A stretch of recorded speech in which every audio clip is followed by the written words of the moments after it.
kerja ya, cuacanya agak stres. Bahwa nanti siang kita bisa sampai di lapangan bola dan sekolah.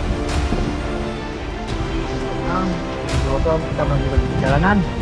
Bahwa besok kita akan memecahkan bendera di puncak gunung.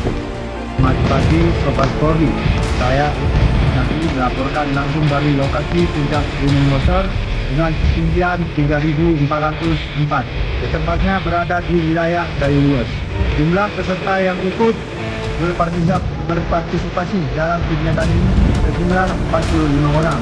Pendakian ini dimulai pada tanggal 16 Juni 2025. Sejauh ini peserta dalam keadaan sehat dan baik. Kegiatan ini bertujuan untuk pengibaran bendera merah putih di puncak Gunung Loser dalam rangka HUT Bayangkara ke-79. Dan Selamat Hari Raya ke-79.